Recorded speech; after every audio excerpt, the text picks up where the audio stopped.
아르스포츠 코리아. 함께 새로운 하루를 밝고 즐겁게 시작하세요.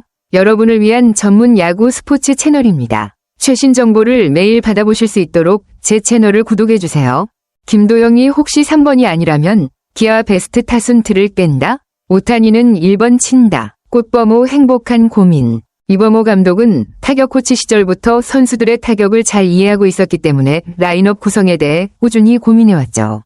이제 감독으로서 최종 결정을 내리면서도 홍세환 타격 코치의 의견을 수렴하는 방식은 팀워크를 강조하고 코칭 스태프 간의 원활한 소통을 위해 중요할 것 같아요. 이범호 감독은 항상 타격 전략에 신경을 많이 쓰는 감독이니 선수들의 컨디션이나 상대 투수의 특성에 맞춘 세심한 라인업을 꾸리는 모습을 자주 볼 수 있을 것 같습니다. 라인업 구성에서 어떤 점을 가장 중요하게 생각할까요? 김도영 선수에 대한 이범호 감독님의 믿음이 확실히 느껴지네요. 3번 타자는 팀의 중심이자 중요한 타순으로 주자가 2명이 있을 수 있는 기회가 많아지는 위치라 정말 중요한 역할을 하죠. 김도영 선수가 클러치 상황에서 강한 모습을 보여준다면 3번 타자로서 그 기회를 잘 살릴 수 있을 것 같습니다. 1번과 2번은 주로 출루율이 높은 선수들이 맞는 자리가 많고 그만큼 득점 기회가 적을 수밖에 없으니까요. 3번은 그런 점에서 더 많은 득점 찬스를 만들 수 있다는 부분에서 이범호 감독님의 결정은 타당한 것 같습니다. 김도영이 3번에서 충분히 역할을 할 수 있다고 보는 이유도 이해가 가네요. 김도영의 클러치 능력, 특히 중요한 순간에 강한 면모를 계속 보여주면 3번에서의 활약이 팀에 큰 도움이 될 것 같아요. 그렇군요. 이범호 감독님이 김도영의 3번 타자 위치를 기본적으로 신뢰하지만 1번과 2번 타자들의 컨디션이 좋을 때는 타순에 대한 유동성을 두겠다고 언급한 부분이 흥미롭네요. 컨디션이 좋은 1번과 2번 타자라면 그들이 주도적으로 출루하고 득점을 올리는 역할을 맡을 수 있기 때문에 김도영을 좀 더 뒤로 밀어서 4번이나 5번으로 배치할 수도 있는 상황일 테니까요. 그렇게 되면 김도영이 타석에 들어설 때 더 많은 득점 기회가 생길 가능성도 있겠죠. 김도영의 특성상 클러치 상황에서 강한 모습을 보인다면 그런 타순 변경이 팀에 더 큰 시너지를 가져올 수 있을 것 같아요. 이런 유동적인 타순 운용은 팀의 전반적인 상황에 맞춰서 최적의 성과를 낼 수 있는 중요한 전략이 될 수 있겠네요. 이범호 감독님이 말한 것처럼 타순은 결국 상황에 따라 변할 수 있는 부분이죠. 김도영 선수가 데뷔 후 리드오프나 2번 타자도 경험한 것처럼 타순의 유연성을 두는 건 팀 전략에서 매우 중요한 요소입니다. 만약 1에서 2번 타자들이 컨디션이 좋지 않거나 최적의 테이블 세터가 구성되지 않으면 김도영을 그 자리에 올려서 더 큰 득점 기회를 창출할 수도 있겠죠. 김도영의 지난해 성과가 3번 타자 자리를 자연스럽게 정착시키는데 큰 역할을 했다는 것도 이해가 갑니다.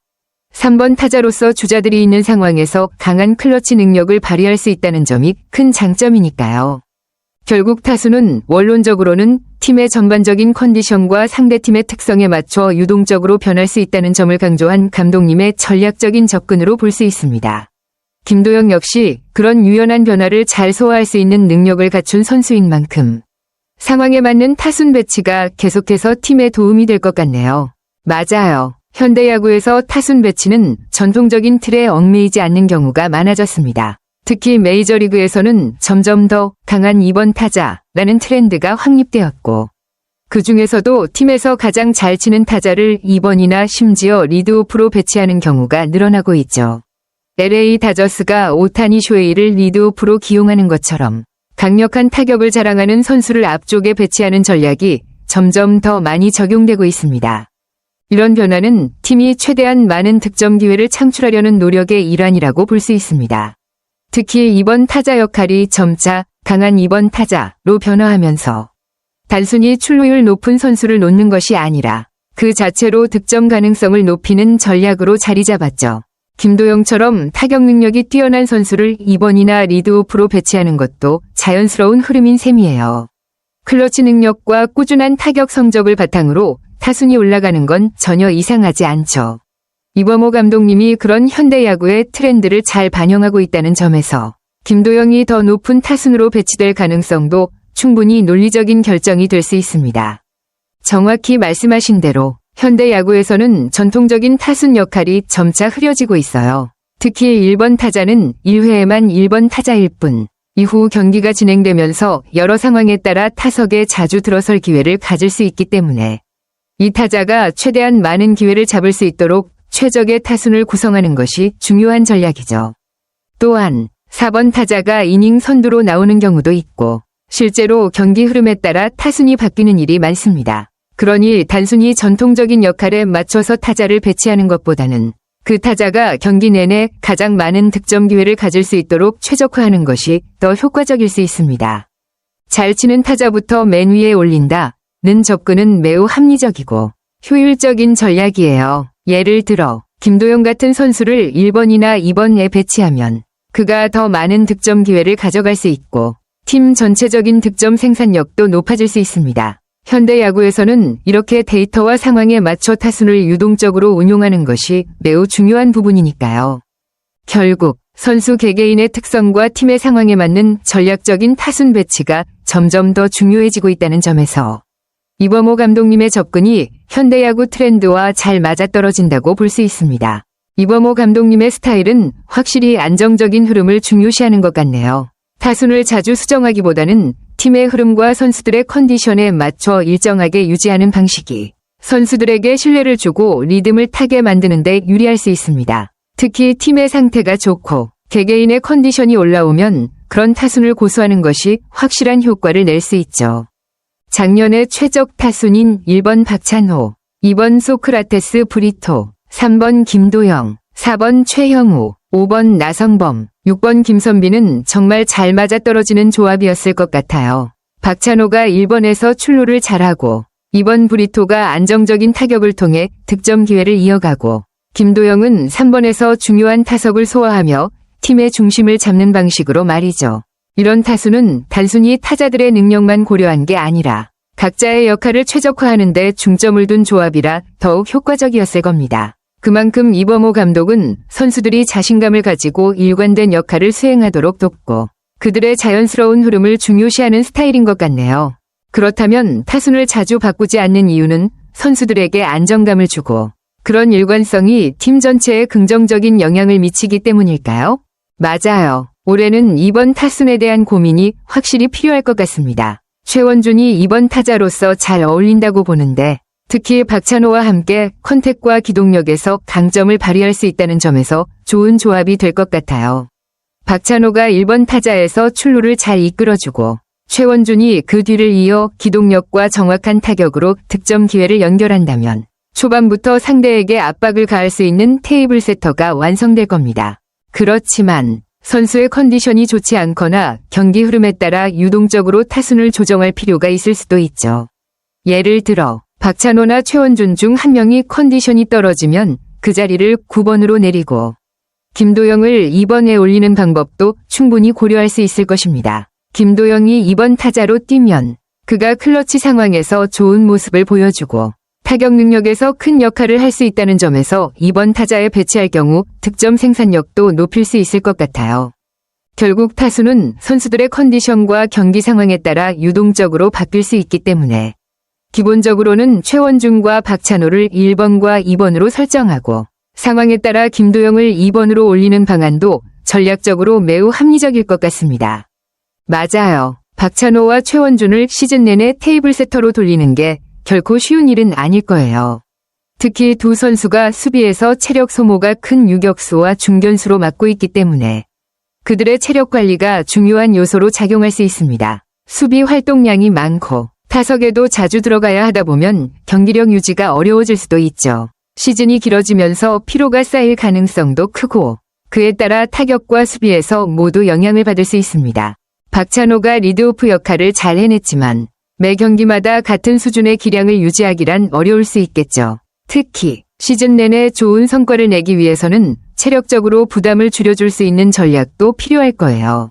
예를 들어 주기적으로 휴식을 주거나 대체 선수들을 활용해서 부담을 나누는 방법이 필요할 수도 있습니다. 이 점을 감안하면 박찬호와 최원준의 역할을 시즌을 내내 고정하지 않고 유동적으로 조정하는 것도 좋은 전략이 될 수 있겠네요. 예를 들어 체력적인 부담이 큰 시점에는 김도영이나 다른 선수를 1번이나 2번으로 배치하여 부담을 분산시킬 수 있을 것입니다. 또 이러한 유동적인 운영이 선수들에게 더 많은 휴식 기회를 주면서 경기력 유지에도 긍정적인 영향을 미칠 수 있겠죠. 결국 박찬호와 최원준의 체력 관리가 중요하고 그들을 어떻게 효율적으로 활용할지에 대한 전략이 시즌 전체를 좌우할 수 있을 것 같습니다.